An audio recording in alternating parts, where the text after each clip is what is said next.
ദൈവസ്ഥലത്തിൽ കിടന്നാൽ ദൈവം ചോദിക്കും, നീ എന്തിനാ കിടക്കുന്നത്? സ്തോത്രം. നീ എന്തിനാ കിടക്കുന്നത്? എന്ത് വിഷയത്തിനാ കിടക്കുന്നത്? സ്തോത്രം. നീ എഴുന്നേൽക്ക്. എവിടെയെങ്കിലും ക്ഷീണിച്ചു പോയി എന്ന് തോന്നുമ്പോ ദൈവസ്ഥലത്തിൽ നിന്നോട്ട് നിലവിളിച്ചോണം, ദൈവത്തോട് പ്രാർത്ഥിച്ചോണം.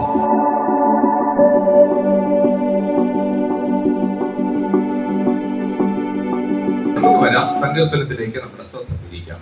കഴിഞ്ഞ ആഴ്ച നമ്മൾ വായിച്ചു നിർത്തിയത് 16-ാമത്തെ സങ്കീർത്തനമാണ്. നമ്മൾ കഴിഞ്ഞ ആഴ്ചയിൽ ഒരുമിച്ച് ചിന്തിച്ചത് 16-ാമത്തെ അധ്യായം 11-ാമത്തെ വാക്യത്തിൽ നിന്ന് ദൈവസന്നിധി എന്ന വിഷയത്തെ ആസ്പദീകരിച്ചുകൊണ്ടാണ് ഞാൻ നിങ്ങളോട് സംസാരിച്ചത്. ആ വാക്യം തന്നെ ഞാൻ തുടരുന്നു. നമുക്ക് വായിക്കാം. 16-11. ജീവന്റെ വഴി നീ എനിക്ക് കാണിച്ചു തരും, നിന്റെ സന്നിധിയിൽ സന്തോഷ പരിപൂർണതയും നിന്റെ വലതുഭാഗത്ത് എന്നും പ്രമോദമുണ്ട്. മതി.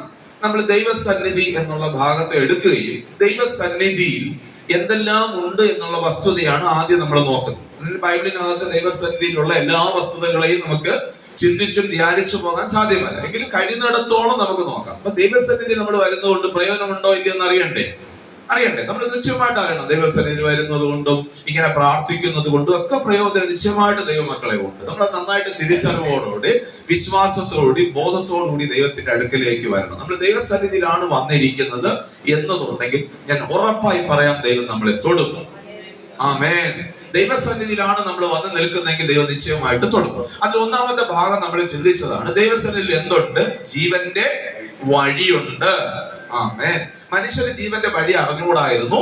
മനുഷ്യന് ജീവന്റെ വഴി ക്രിസ്തു മൂലമാണ് നമുക്ക് ലഭിച്ചത്. അത് 14-ാമത്തെ അധ്യായം യോഹന്നാൻ എഴുതിയ സുവിശേഷം നമ്മൾ വായിച്ചു. അതുകൂടെ വായിക്കാമോ? യോഹന്നാൻ എഴുതിയ സുവിശേഷം 14-ാമത്തെ അധ്യായം അതിന്റെ 6-ാമത്തെ വചനം. യോഹന്നാൻ 14:6. യേശു അവനോട്, ഞാൻ തന്നെ വഴിയും സത്യവും ജീവനുമാകുന്നു, ഞാൻ മുഖാന്തരമല്ലാതെ ആരും പിതാവിന്റെ അടുക്കൽ എത്തുന്നില്ല. അപ്പൊ ജീവൻ എന്ന് പറയുമ്പോൾ നിത്യജീവനെ കുറിച്ചാണ് അവിടെ ഉദ്ദേശിക്കുന്നത്. ഈ നിത്യജീവൻ മനുഷ്യന്റെ നഷ്ടമായത് ഏദേനിൽ വെച്ച് മനുഷ്യൻ പാപം ചെയ്തപ്പോഴാണ് ഈ നിത്യജീവൻ അവന് നഷ്ടമായത്. അപ്പൊ ആത്മനഷ്ടം സംഭവിച്ചത് ക്രിസ്തു മൂലം കാൽവരി മരണത്തിലൂടെ അത് വീണ്ടെടുക്കപ്പെട്ടു.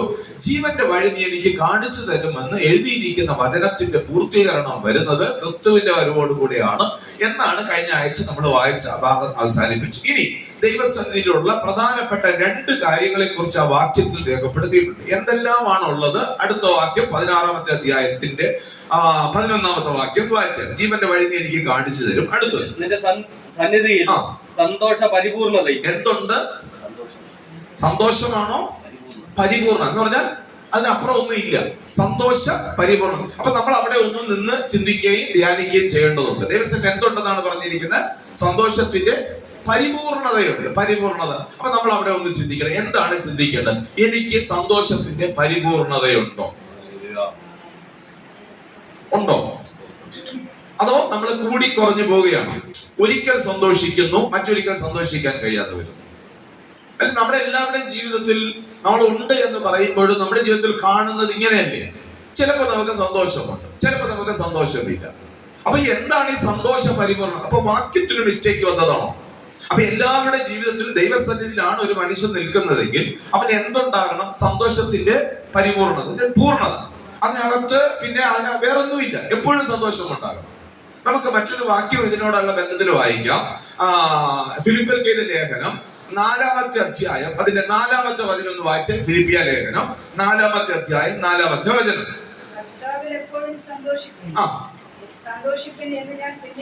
പൗലോസ് ഈ വാക്കുകൾ എടുത്തു പറയുന്നു. നമുക്ക് എപ്പോഴും കർത്താവിൽ എന്തുണ്ടായിരിക്കണം? ഒരു സന്തോഷം ഉണ്ടായിരിക്കണം. പക്ഷെ പ്രശ്നങ്ങൾ വരുമ്പോൾ നമ്മുടെ ഈ സന്തോഷം നഷ്ടപ്പെട്ടു പോകുന്നുണ്ടല്ലോ. പ്രയാസങ്ങൾ വരുമ്പോൾ നഷ്ടപ്പെട്ടു പോകുന്നുണ്ടല്ലോ. എന്തുകൊണ്ടാണ് അത് സംഭവിക്കുന്നത്? ആരെങ്കിലും അത് ആരായാറുണ്ടോ? ആരെങ്കിലും ചോദിക്കാറുണ്ടോ? അതോ വചനത്തിനകത്ത് വൈരുദ്ധ്യം വന്നതാണോ? അപ്പൊ എന്തുകൊണ്ടാണ് ഇത് സംഭവിക്കുന്നത്? എന്താണ് ദൈവം ഇതിന്റെ റീസൺ? അത് ചുമ്മാ എഴുതിയിരിക്കുന്നതാണോ? നമ്മൾ വെറുതെ ഒന്ന് സന്തോഷിപ്പിക്കാനാണോ? അല്ല. അപ്പൊ എന്താണ് സന്തോഷ പരിപൂർണത എന്ന് ഉദ്ദേശിക്കുന്നത്? അപ്പൊ സന്തോഷം എന്ന വാക്കിന്റെ ഡെഫിനിഷൻ, അതിന്റെ അർത്ഥം നമ്മളൊന്ന് അന്വേഷിച്ചാൽ സംതൃപ്തി എന്നാണ് ആ വാക്കിന്. ഞാൻ അത്ഭുതപ്പെട്ടു പോയി കേട്ടോ, ഡെഫിനിഷൻ അന്വേഷിച്ചപ്പോ. ആ വാക്കിനർത്ഥം സംതൃപ്തി എന്നത്. ഞാൻ അർത്ഥങ്ങൾ ഞാനിങ്ങനെ പരിശോധിച്ചു വന്നപ്പോൾ സംതൃപ്തിയാണ്. അപ്പൊ സംതൃപ്തി ഉണ്ടെങ്കിൽ എപ്പോഴും സന്തോഷമുണ്ട്. പിടികിട്ടിയോ നിങ്ങൾക്ക്? സംതൃപ്തിയാണ്.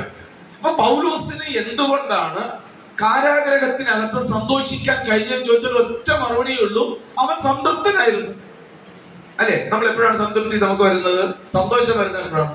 നമുക്ക് ഇഷ്ടമുള്ള നല്ല കുഴി മന്തി നമ്മുടെ മുമ്പിൽ വരുമ്പോൾ, ആഹാരത്തിന്റെ ചിലരുടെ മുഖത്തെല്ലാം ഇങ്ങനെ റോസാപ്പൂവാണോ താമരയാണോ അതിന്റെ വലിയ പൂവാണോ വിരിയുന്നതെന്ന് എനിക്ക് അറിഞ്ഞൂടെ ഈ പേര് പറഞ്ഞപ്പോഴേ.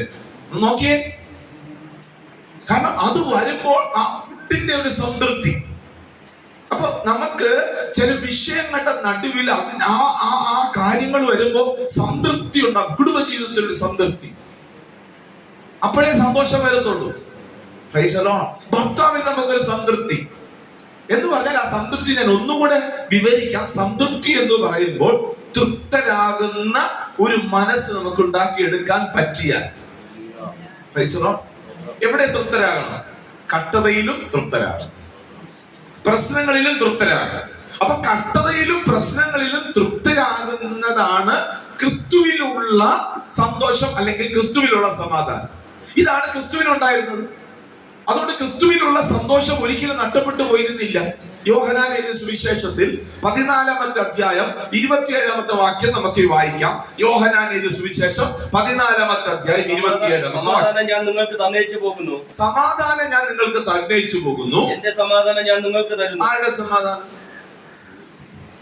യേശുവിന്റെ സമാധാനമാണ് നമുക്ക് തന്നിരിക്കുന്നത്.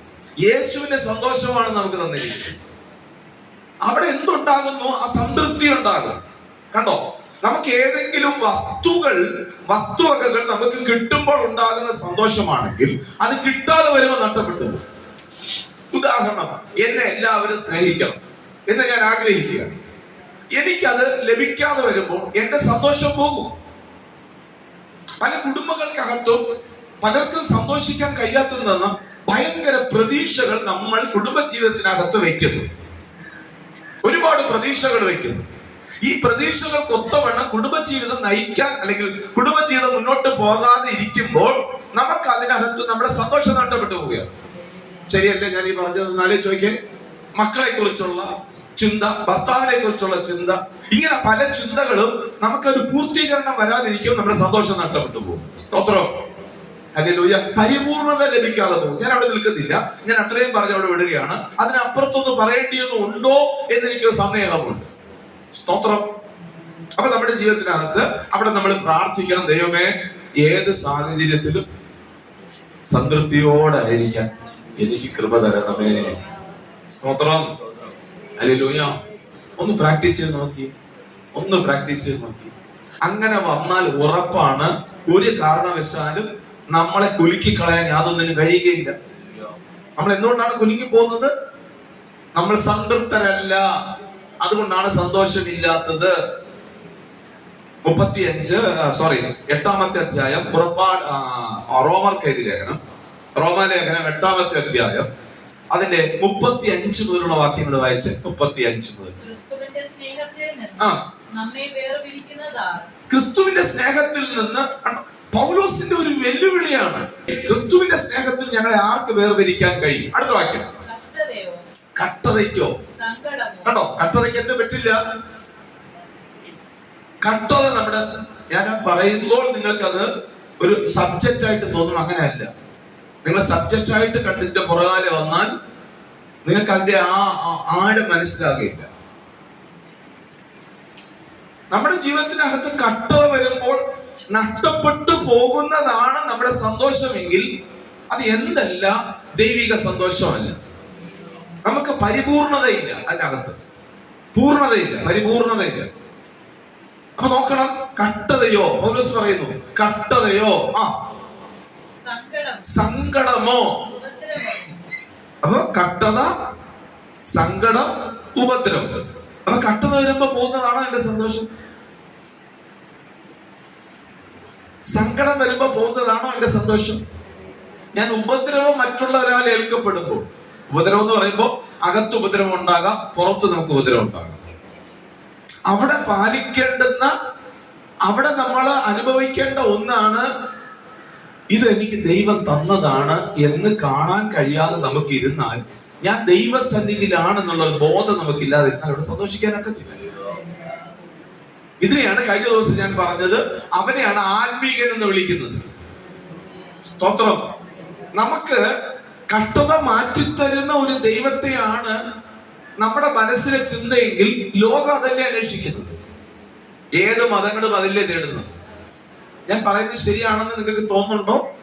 എല്ലാ മതങ്ങളും തേടുന്നത് എന്തുവാ? അവിടെ പ്രശ്നങ്ങൾ പരിഹരിച്ചു തരുന്ന ഒരാള്, അവിടെ കഷ്ടതകൾ മാറ്റി തരുന്ന ഒരാള്. എന്നാൽ ക്രിസ്തു മാർഗമോ അല്ലെങ്കിൽ ക്രിസ്തുവോ പഠിപ്പിച്ചതല്ല, അപ്പോസ്തലന്മാർ ഒരിക്കലും പഠിപ്പിച്ചതല്ല. ആയിരിക്കുന്ന സാഹചര്യത്തിൽ എനിക്ക് സന്തോഷിക്കാൻ കഴിയുന്ന ഒരു നിലയാണ്.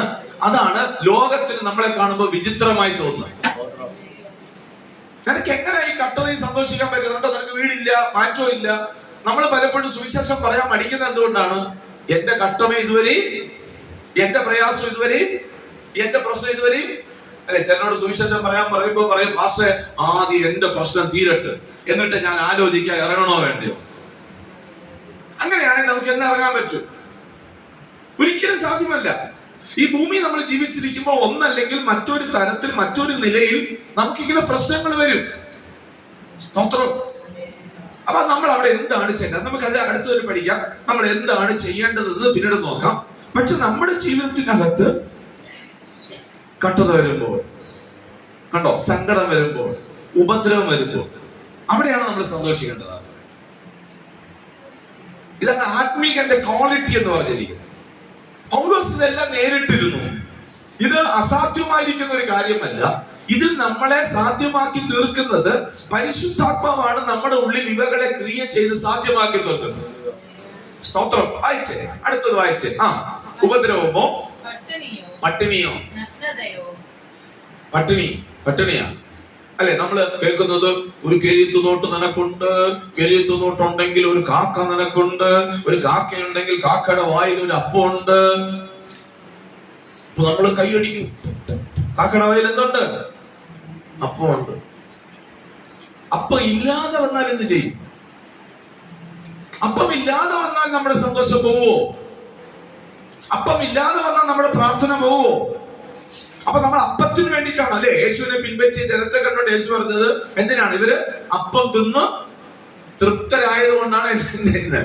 അപ്പൊ ഇവരെന്നെ അന്വേഷിക്കുന്നത് എന്തിനാണ്? അപ്പത്തിന് വേണ്ടിയിട്ടാണ് അല്ലെ. യേശു ഈ നിലകളിലുള്ള പഠനങ്ങൾ അങ്ങനെ പഠിപ്പിക്കാൻ തുടങ്ങിയപ്പോ 70 പേര് യേശുവിനെ വിട്ടുപോയി. യേശു 12 ശിഷ്യന്മാരെ നോക്കിയിട്ട് പറഞ്ഞു, നിങ്ങൾക്ക് വേണമെങ്കിൽ എന്ത് ചെയ്യാൻ അല്ലെ, നിങ്ങൾ കൂടെ നിൽക്കണമെന്നാണ് പറഞ്ഞത്. അയ്യോ, പള്ളിയിൽ ആള് പറയും എന്റെ സഭ പൊളിഞ്ഞു പോകും. അങ്ങനെയാണോ കർത്താവ് പറഞ്ഞത്? നിങ്ങൾക്ക് വേണമെങ്കിൽ പോകും. അത്ഭുതങ്ങളോ അടയാളങ്ങളോ അല്ല ക്രിസ്തു ചെയ്യുന്നത്. ആ ചെയ്യുന്ന അടയാളങ്ങളും അത്ഭുതങ്ങളും രോഗസൗഖ്യങ്ങളുടെ പിന്നിലെ ഉദ്ദേശം നമുക്ക് ദൈവത്തിങ്കലുള്ള വിശ്വാസം ഉണ്ടാകുവാനാണ്. നമുക്കറിയാം, ലാസറിനെ യേശു ഉയർപ്പിച്ചു. ആ ലാസറിന് ജീവിച്ചിരിപ്പുണ്ടോ? ഇല്ല. എന്തിനാണ് ചെയ്തത്? പിന്നെ എന്തിനാണ് ആ ഉയർപ്പ് ചെയ്തത്? മറ്റുള്ളവർക്ക് വിശ്വാസം ഉണ്ടാകുവാൻ വേണ്ടി മാത്രമാണ് അങ്ങനെ ഒരു ഉയർപ്പ് കർത്താവ് ചെയ്തത്.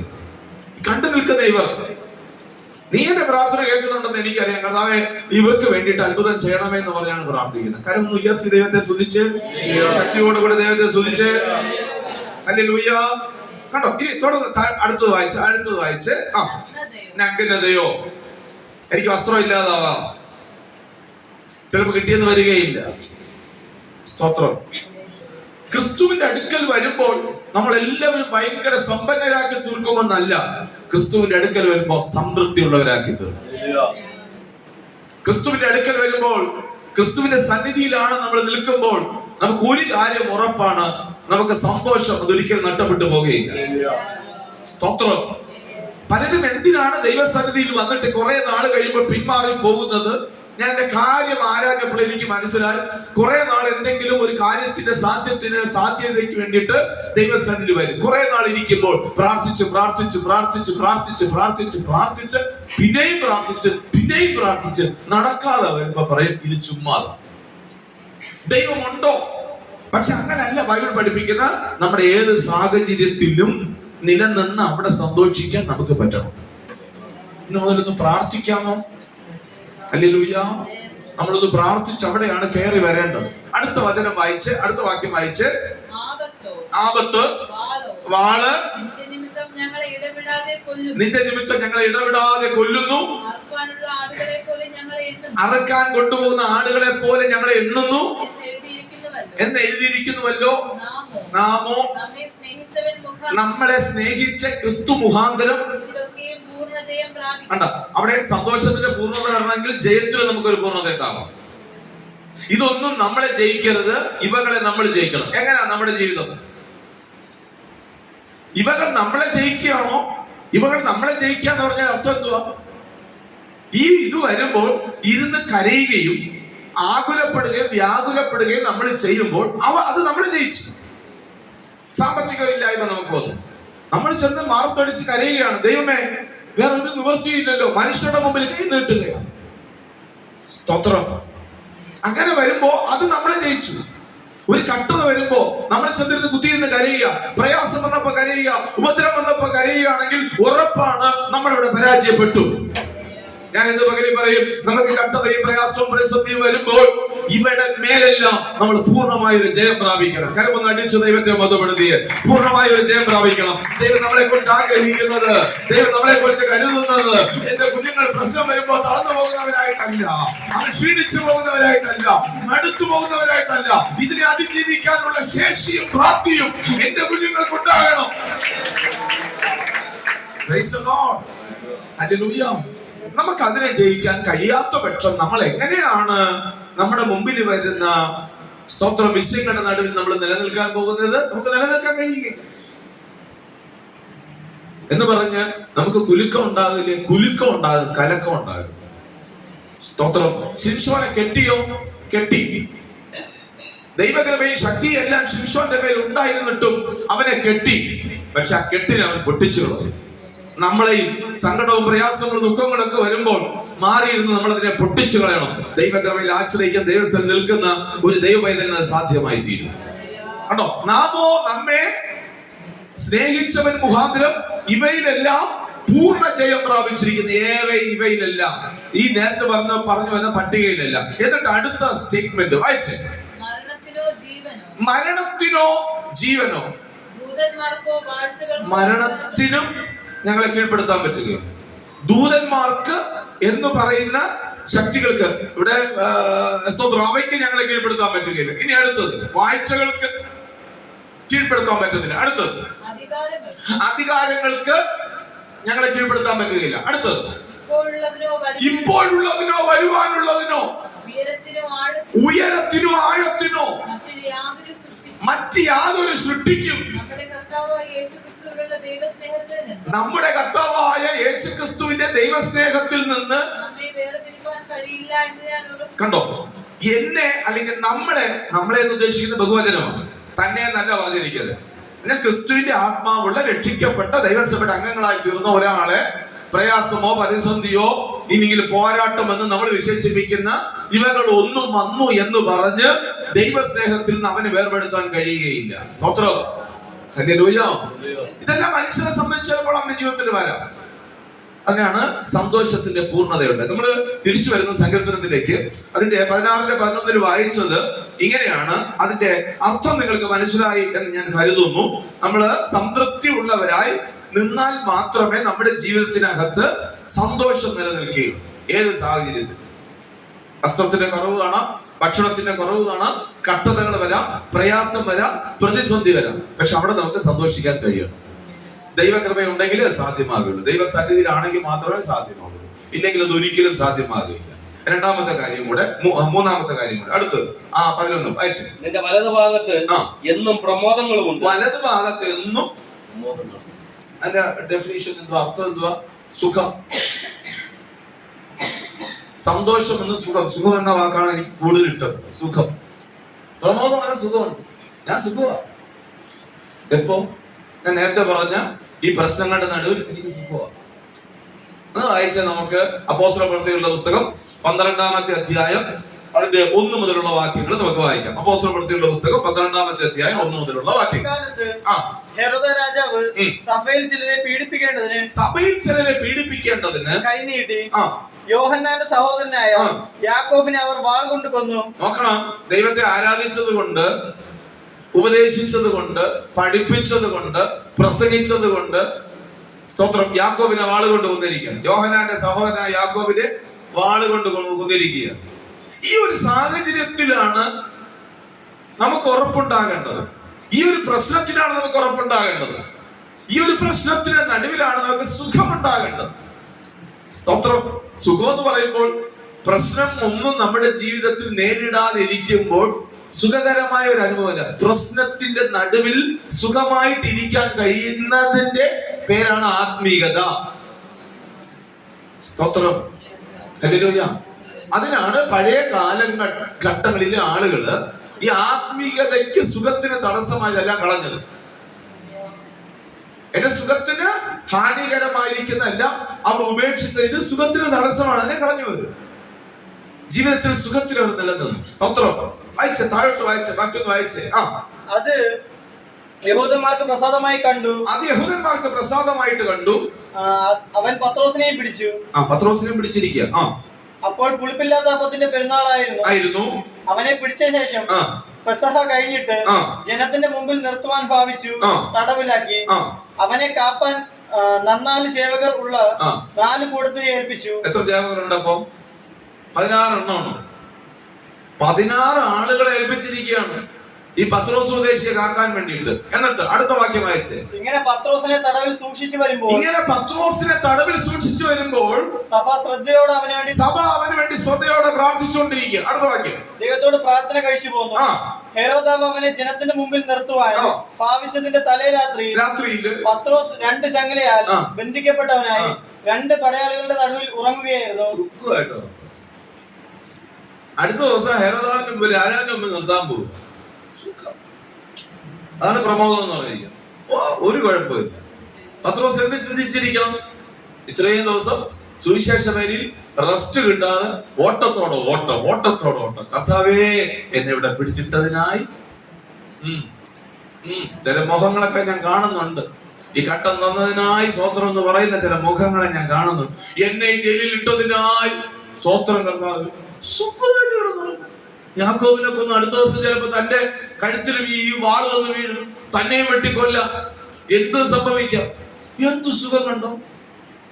ഇത് ആർക്കാണ് ഉള്ളത്? ഇതാണ് ഞാൻ പറഞ്ഞത്. ദൈവസന്നിധിയിലാണ് ഈ സന്തോഷമുള്ളത്.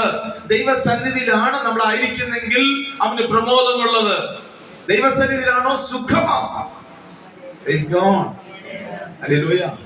അപ്പോ ഇനി ചിന്തിക്കാൻ പോകുന്നത് നമ്മൾ എവിടെ നിൽക്കണം. ഇത് നമുക്ക് പ്രാപിക്കണമെങ്കിൽ, സുഖം ഉണ്ടാകണമെങ്കിൽ, നമുക്ക് സന്തോഷം ഉണ്ടാകണമെങ്കിൽ, സംതൃപ്തി ഉണ്ടാകണമെങ്കിൽ നമ്മൾ എന്താണ് ചെയ്യേണ്ടത്? നമുക്ക് വായിക്കാം. ഉൽപ്പത്തി പുസ്തകത്തിലേക്ക് വരാം. ഉൽപ്പത്തി പുസ്തകത്തിലേക്ക് നമുക്ക് വരാം. അതിന്റെ 18-ാമത്തെ അധ്യായം 22-ാമത്തെ വാക്യം നമുക്ക് വായിക്കാം. 18-ന്റെ 22. അങ്ങനെ ആ പുരുഷന്മാർ അവിടെ നിന്ന് തിരിഞ്ഞു സോദോമിലേക്ക് പോയി. യഹോവയുടെ സന്നിധിയിൽ തന്നെ നിന്നു. അബ്രഹാം എവിടെ നിന്നു? യഹോവയുടെ സന്നിധിയിൽ നിന്നു. അല്ലേ? സമ്പത്തിന് കുറവുള്ള മനുഷ്യരാണോ? ഇല്ല. പരിചാരകന്മാർക്ക് കുറവുണ്ടോ? ഇല്ല. ഒന്നിനും കുറവില്ല. അവൻ ദൈവത്തിന്റെ സന്നിധി തന്നെ നിന്നു. അപ്പൊ ചില വിഷയങ്ങളുടെ നടുവിൽ നമ്മൾ നിൽക്കേണ്ടത് എവിടെയാണ്? ഇനി അതിനെ കുറിച്ചാണ് ഞാൻ ചിന്തിപ്പിക്കുവാൻ വേണ്ടിയിട്ട് നിങ്ങളെ മുതിരുന്നത്. നമ്മൾ നിൽക്കേണ്ടത് എവിടെയാണ്? ദൈവസന്നിധിയിൽ നിൽക്കണം. Price the Lord. ഹല്ലേലൂയ. എന്തിനെല്ലാം വേണ്ടി നിൽക്കണം? എവിടെയെല്ലാമാണോ നമ്മളെ, എന്തെല്ലാമാണോ നമ്മളെ ഭാരപ്പെടുത്തുന്നോ അവിടെ എല്ലാം ആ ഭാരപ്പെടുത്തുന്ന വിഷയങ്ങളുടെ നടുവിൽ ദൈവസന്നിധിയിൽ നമ്മൾ നിൽക്കും. സ്തോത്രം. ഹല്ലേലൂയ. അബ്രഹാമിന് ഒരു കാര്യം തിരിച്ചറിയാം. ഞാൻ ഇപ്പോൾ പ്രാർത്ഥിക്കാൻ പോകുന്ന വിഷയത്തിന് എനിക്ക് മനുഷ്യന് മറുപടി തരാൻ കഴിയത്തില്ല. ഞാൻ ഇപ്പോൾ നേരിടുന്ന വിഷയത്തിന് എനിക്ക് ദൈവത്തിന് മാത്രമേ മറുപടി തരാൻ കഴിയത്തുള്ളൂ. അപ്പൊ ഞാൻ നിൽക്കേണ്ട ഇടത്ത് നിൽക്കും. വേറെ എവിടെയെങ്കിലും പോയി നിന്നിട്ട് കാര്യമുണ്ടോ? അബ്രഹാം ദൈവസ്ഥലിൽ നിന്നു. ദൈവസ്ഥലിൽ നിന്നിട്ട് എന്ത് ചെയ്തു? കുറച്ചടുത്ത് ചെന്നു. വായിച്ചേ ആ വാക്യം. അടുത്തത് തുടർന്നതായിട്ട് വായിച്ചു. അബ്രഹാം അടുത്തു ചെന്ന് പറഞ്ഞത്, ദുഷ്ടനോടുകൂടെ നീ നീതിമാനെ സംഹരിക്കുമോ? ചോദിക്കുക, ദൈവത്തോട് സംസാരിക്കുക. ആരാ സംസാരിക്കുന്നത് ചോദിച്ചാൽ ദൈവസ്ഥനിൽ നിൽക്കുന്നവർ ദൈവത്തോട് സംസാരിക്കും. ദുഷ്ടനോടുകൂടെ നീ നീതിമാനെ സംഹരിക്കുമോ? അടുത്ത വാക്യം.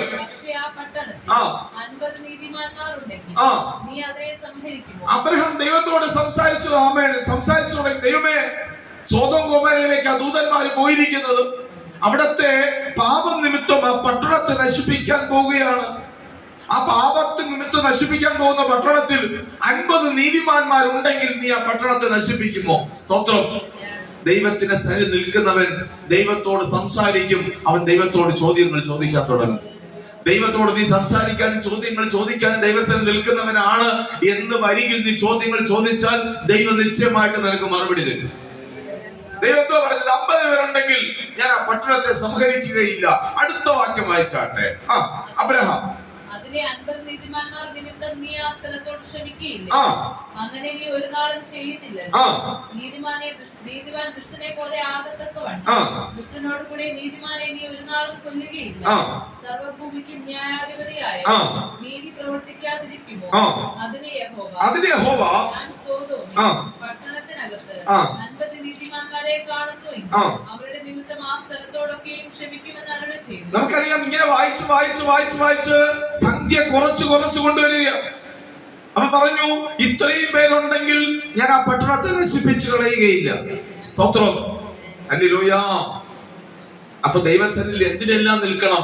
നമ്മുടെ വിഷയങ്ങൾക്ക് വേണ്ടി മാത്രമല്ല, മറ്റുള്ളവരുടെ വിഷയങ്ങൾക്കായിട്ട് കൂടെ നമ്മൾ നിൽക്കുവാൻ വേണ്ടിയിട്ട് നമ്മൾ തയ്യാറാകണം.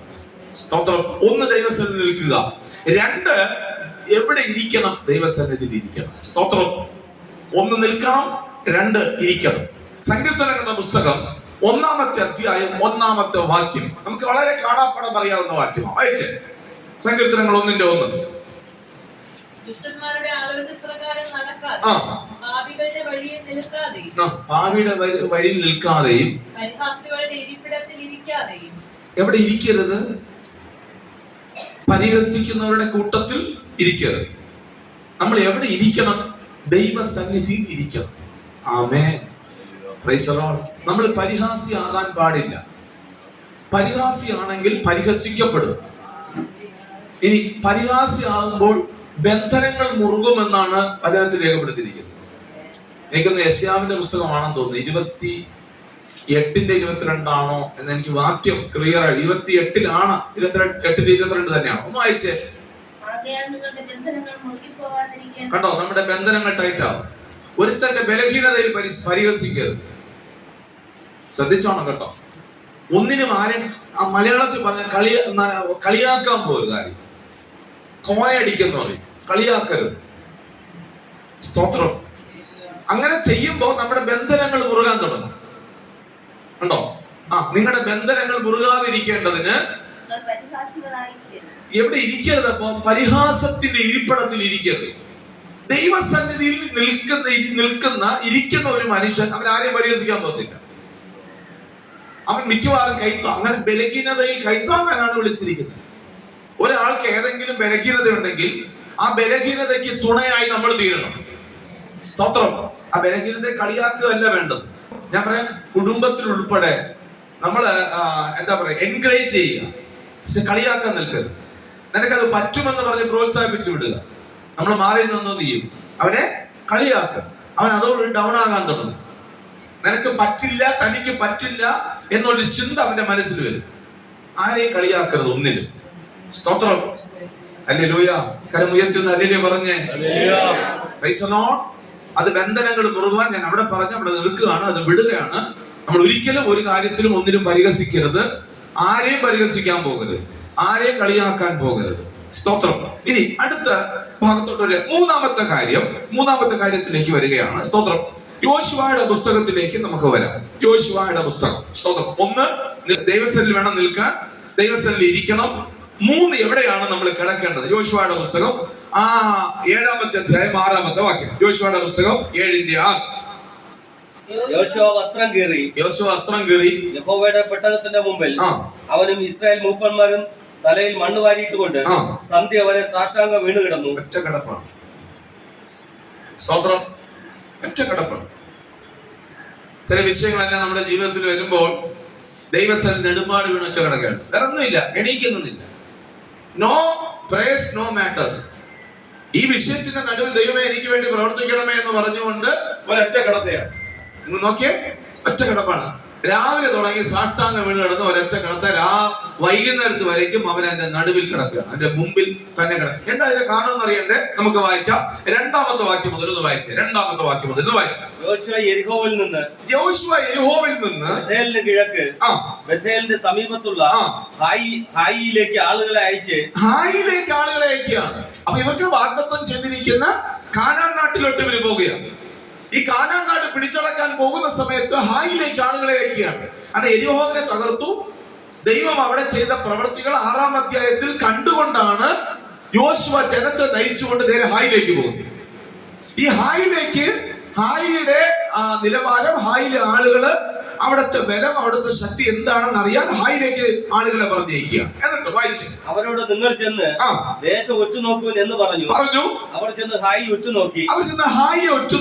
യോശുവയുടെ അടുക്കൽ മടങ്ങി വന്ന് അവനോട് ജനമെല്ലാം പോകണമെന്നില്ല. അവിടെ പോയിട്ട് ഒന്നിട്ട് പറയാണ്, ജനമെല്ലാം പോകണമെന്നും അങ്ങനെ വലിയ ആൾക്കാരൊന്നുമല്ല, ഇത്രയും ജനമൊന്നും പോകണ്ട, എത്ര പോയാൽ മതി. ഹായി ജയിച്ചടക്കുവാൻ 2000-ഓ 3000-ഓ പോയാൽ മതി. ചുമ്മാ 2000-3000 ആളുകൾ പോയാൽ മതി, കൂടുതൽ ആളുകളൊന്നും പോകേണ്ട കാര്യമില്ല. എന്നിട്ട് അടുത്തത് വായിച്ചോളൂ. സർവ്വജനത്തെയും അവിടേക്ക് അയച്ച് കഷ്ടപ്പെടുത്തേണ്ടതുണ്ടോ? അവർ ആൾ ചുരുക്കമത്ര എന്ന് പറഞ്ഞു. അങ്ങനെ ജനത്തിൽ ഏകദേശം 3000 പേർ അവിടേക്ക് പോയി. എന്നാൽ അവർ ഹായി പട്ടണക്കാരുടെ മുമ്പിൽ നിന്ന് തോറ്റോടി. ഹായി പട്ടണക്കാർ അവരിൽ 36ഓളം പേരെ കൊന്നു. 36ഓളം പേരെ കൊന്നു. സ്തോത്രം, ഹല്ലേലൂയ, ഹല്ലേലൂയ, സ്തോത്രം. ഒറ്റുനോക്കി കാര്യങ്ങളെല്ലാം ശരിയാണ്, എല്ലാം കഴിഞ്ഞിട്ട് വന്നു. 36 പേര് മരണപ്പെട്ടിരിക്കുകയാണ്. ഈ 36 പേര് മരണപ്പെട്ടു. ഇതെല്ലാം സംഭവിച്ച നിമിത്തം ദൈവാലോചന കേട്ടിട്ടാണ് പോയത്. ഈ മരണം സംഭവിച്ചപ്പോഴാണ് യോശുവയും ജനവും എല്ലാം രാവിലെ മുതൽ മണ്ണ് വാരി തലയിലിട്ടുകൊണ്ട് വൈകുന്നേരത്ത് വരെ ഒറ്റ കടപ്പ ദൈവസ്ഥിതി. ഇതിനകത്തൊരു മറുപടി തരണമേ. സ്തോത്രം, ഹല്ലേലൂയ. കഴിഞ്ഞ ദിവസം ഞാൻ പറഞ്ഞിട്ടുണ്ടായിരുന്നു, നമ്മുടെ ജീവിതത്തിൽ, നമ്മുടെ കുടുംബത്തിൽ ഒരു പ്രശ്നം നേരിടുമ്പോൾ ഈ പ്രശ്നം എന്തുകൊണ്ടാണെന്ന് കണ്ടുപിടിക്കാൻ ദൈവസ്ഥിതി ഒരൊറ്റ കടപ്പയുണ്ട്. സ്തോത്രം, ഹല്ലേലൂയ. രാവിലെ തുടങ്ങി വൈകിട്ട് വരെ കടന്നു. ദൈവം അവനോട് സംസാരിക്കാൻ തുടങ്ങി. അതിന്റെ സ്തോത്രം 7-ാമത്തെ വാക്യം വായിച്ച്. 7-ാമത്തെ വാക്യം. കർത്താവായ യഹോവേ, ഞങ്ങളെ നശിപ്പിപ്പാൻ അമോര്യരുടെ കയ്യിൽ ഏൽപ്പിക്കേണ്ടതിന് നീ ഈ ജനത്തെ യോർദാനക്കരെ കൊണ്ടുവന്നത് എന്തിനാ? ചോദ്യം ചോദിക്കുക. എന്തിനാ കൊണ്ടുവന്നത്? ദൈവമേ, ഇവിടെ തകർക്കാനാണെങ്കിൽ പിന്നെ എന്തിനാ കൊണ്ടുവന്നത്? ഞങ്ങൾ യോർദാനക്കരെ പാർത്തിരുന്നെങ്കിൽ മതിയായിരുന്നു. യഹോവ ഇസ്രായേൽ ശത്രുക്കൾക്ക് പുറം കാട്ടിയ ശേഷം ഞാൻ എന്തു പറയേണ്ടു? കനാന്യരും ദേശനിവാസികളൊക്കെയും കേട്ടിട്ട് ഞങ്ങളെ ചുറ്റിവളഞ്ഞ് ഭൂമിയിൽ നിന്ന് ഞങ്ങളുടെ പേർ മായ്ച്ചു കളയുമല്ലോ. എന്നാൽ നീ നിന്റെ മഹത്തമായ നാമത്തിന് വേണ്ടി എന്ത് ചെയ്യും എന്ന് യോശുവ പറഞ്ഞു. യഹോവ യോശുവയോട് അരുളി ചെയ്തത് എഴുന്നേൽക്കുക, നീ ഇങ്ങനെ സാഷ്ടാംഗം വീണ് കിടക്കുന്ന എന്തിന്? നീ എന്തിനാണ് കിടക്കുന്നത്? സ്തോത്രം, ഹല്ലേലൂയ. ഞാൻ പറയട്ടെ, ദൈവസ്ഥാനത്തിൽ കിടന്നാൽ ദൈവം ചോദിക്കും, നീ എന്തിനാ കിടക്കുന്നത്? സ്തോത്രം, നീ എന്തിനാ കിടക്കുന്നത്? എന്ത് വിഷയത്തിനാ കിടക്കുന്നത്? സ്തോത്രം, നീ എഴുന്നേൽക്ക്. ഇത് സംഭവിക്കാൻ കാരണം ചിലര് പാപം ചെയ്തിരിക്കുക. പാപം ചെയ്തത് കൊണ്ടാണ് തകർച്ച ഉണ്ടായത്. ആഖാൻ പാപം ചെയ്തു. അവൻ വെള്ളിയും സ്വർണവും ഈ വസ്ത്രങ്ങളും എല്ലാം കണ്ട് അവൻ മോഷ്ടിച്ചെടുത്തു. അതിന്റെ 1-ാമത്തെ വാക്യം ഒന്ന് വായിച്ച്. 1-ാമത്തെ വാക്യം. എന്നാൽ ഇസ്രായേൽ മക്കൾ ശപഥാർപ്പണ വസ്തു സംബന്ധിച്ച് ഒരു അകൃത്യം ചെയ്തു. യഹൂദ ഗോത്രത്തിൽ സേരഹിന്റെ മകനായ സിദ്നിയുടെ മകനായ കർമ്മിയുടെ മകൻ ആഖാൻ ശപഥാർപ്പിത വസ്തുവിൽ ചിലതെടുത്ത് യഹോവയുടെ കോപം ഇസ്രായേൽ മക്കളുടെ നേരെ ജ്വലിച്ചു. കണ്ടോ, ഇവൻ എടുക്കാൻ പാടില്ലാത്ത കാര്യം എടുത്തു. എവിടെ നിന്നാണ് എടുത്തത്? യെരിഹോവിലേക്ക് പോകുമ്പോ ദൈവം പറഞ്ഞു, യെരിഹോ ശപിക്കപ്പെട്ടതാണ്, ആ പട്ടണത്തിന് ആട് മാട് ആളുകളെല്ലാം കൊന്നുകളയണം, ഒറ്റ സാധനം അവിടെ നിന്ന് എടുക്കരുത്. എല്ലാത്തെയും കൊന്നുകളയാനും ഒരു സാധനം എടുക്കരുതെന്നും ദൈവം അവരോട് കൽപ്പിച്ചിരിക്കുമ്പോൾ ശപഥാർപ്പിതമായിരിക്കുന്ന വസ്തുക്കൾ ദൈവകൽപ്പനയെ നിരസിച്ചുകൊണ്ട് അവൻ എടുത്തു. ഇതുകൊണ്ടാണ് ഇസ്രായേലിന്റെ മേൽ ശാപം വന്നു വീണത്. 36 പേര് മരിക്കാൻ കാരണം ദൈവഹിതമില്ലാത്ത ഒരുത്തൻ അവിടെ പ്രവർത്തിച്ചത് ദൈവത്തിന് ഇഷ്ടമായില്ല, അനിഷ്ടമായി തീർന്നു. ഇതിനാണ് ദൈവസ്ഥലിൽ കടന്നത്. സ്തോത്രം, ഹല്ലേലൂയ, ആമേൻ. ദൈവഹിതമില്ലാത്ത കാര്യങ്ങൾ എവിടെയെങ്കിലും സംഭവിച്ചു പോയിട്ടുണ്ടെങ്കിൽ ദൈവസന്നിധിയിൽ കിടന്നാൽ ദൈവം അത് വെളിപ്പെടുത്തി തരും. നീ ദൈവസന്നിധിയിലാണോ? അവൻ നിശ്ചയമായിട്ട് ദൈവം അത് വെളിപ്പെടുത്തി തരും. കരമൊന്നടിച്ചു ദൈവത്തെ നമുക്ക് ഒരുമിച്ച് മഹത്വപ്പെടുത്താം. ഹല്ലേലൂയ. അപ്പൊ നമ്മൾ ദൈവസന്നിധിയിൽ നിൽക്കണം, നമ്മൾ ദൈവസന്നിധിയിൽ ഇരിക്കണം, നമ്മൾ ദൈവസന്നിധിയിൽ തന്നെ കിടക്കണം. സ്തോത്രം. ഹല്ലേലൂയ. ഇനി നടക്കേണ്ടത് എവിടെയാണ്? ദൈവസന്നിധിയിൽ നടക്കണം. സങ്കീർത്തനങ്ങളുടെ പുസ്തകം 119 അധ്യായം 1 വാക്യം. സ്തോത്രം. സങ്കീർത്തനങ്ങളുടെ പുസ്തകം 119:1. യഹോവയുടെ ന്യായപ്രമാണം അനുസരിച്ച് നടപ്പിൽ നിഷ്കളങ്കരായ ഭാഗ്യവാന്മാർ. അനുസരിച്ച് നടക്കണം, നിഷ്കളങ്കതയോടെ നീ നടക്കണം, ദൈവസന്നിധിയിൽ നടക്കണം. സ്തോത്രം. ഹല്ലേലൂയ. 5ാമത്തെ കാര്യം, സ്തോത്രം, ദൈവസന്നിധിയിൽ നമ്മൾ ഓടണം. എവിടെയാണ് ഓടേണ്ടത്? ദൈവസന്നിധിയിൽ നമ്മൾ ഓടണം. സ്തോത്രം. എടുത്താണ്ട് 2 തിമോഥെയോസിന്റെ ലേഖനം 4-ാമത്തെ അധ്യായം, 2 തിമോഥെയോസിന്റെ ലേഖനം 4-ാമത്തെ അധ്യായം 7-ാമത്തെ വചനം. 2 തിമോഥെയോസ് 4:7. ഞാൻ നന്നായിട്ട് ഓടി ദൈവസന്നിധിയിൽ. നമുക്ക് പറയാൻ പ്രാഗൽഭ്യം ഉണ്ടാകണം. ദൈവസന്നിധിയിൽ ഞാൻ ഓടി, ദൈവം ഏൽപ്പിച്ച കാര്യങ്ങൾക്ക് ഞാൻ ഓടി, അതിൽ ഞാൻ അവിശ്വസ്തത കാണിച്ചിട്ടില്ല എന്ന് പറയാൻ നമുക്ക് കഴിയത്തക്ക നിലകളിൽ നമ്മൾ ഓടണം ദൈവസന്നിധിയിൽ. സ്തോത്രം. ഹല്ലേലൂയ. പക്ഷെ ഇവിടുത്തെ ഓട്ടത്തിൽ നമ്മൾ തളർന്നു പോയാലോ? യിരെമ്യാവിന്റെ പുസ്തകം എടുക്കാം, 12-ാമത്തെ അധ്യായം, അതിന്റെ 5-ാമത്തെ വചനം നമുക്ക് വായിക്കാം. യിരെമ്യാവിന്റെ പുസ്തകം 12-ാമത്തെ അധ്യായം എടുക്കാം, 5-ാമത്തെ വചനം നമുക്ക് വായിക്കാം. യിരെമ്യാവ് 12:5. നീ പക്ഷെ ഇവിടെ കാലാളുകളോടുകൂടി ഓടിയിട്ട് ക്ഷീണിച്ചു പോയാ എങ്ങനെയാ നീ മത്സരിച്ച് ഓടാൻ കഴിയുന്നത്? കാലാളുകളോടുകൂടി തന്നെ ഓടിയിട്ട് നീ ക്ഷീണിച്ചു പോയാൽ എങ്ങനെ കുതിരയോടുകൂടി മത്സരിച്ച് ഓടും? സ്തോത്രം. ദൈവസന്നിധിയിലാണെങ്കിൽ അവൻ കാലാളുകളോടുകൂടി ഓടിയാലും ക്ഷീണിച്ചു പോകുകയില്ല. കുതിരയോട് മത്സരിച്ച് ഓടത്തക്ക നിലകളിലുള്ള പ്രാപ്തി ദൈവം തരും. എവിടെയെങ്കിലും ക്ഷീണിച്ചു പോയി എന്ന് തോന്നുമ്പോ ദൈവസന്നിധിയിൽ നിന്നോട്ട് നിലവിളിച്ചോണം, ദൈവത്തോട് പ്രാർത്ഥിച്ചോണം. എവിടെയാണ് നിൽക്കേണ്ടത്? ദൈവം അവിടെ നമ്മളെ നിർത്തും. എവിടെയാണ് ഇരിക്കേണ്ടത്? ദൈവം നമ്മളെ അവിടെ ഇരുത്തും. എവിടെയാണ് നമ്മൾ നടക്കേണ്ടത്? ദൈവം അവിടെ നമ്മളെ നടത്തും. എവിടെയാണോ കിടക്കേണ്ടത് അവിടെ നമ്മളെ ദൈവം കിടത്തും. സ്തോത്രം. എവിടെയാണോ ഓടേണ്ടത് അവിടെ നമ്മളെ ദൈവം ഓടുമാറാക്കും. സ്തോത്രം.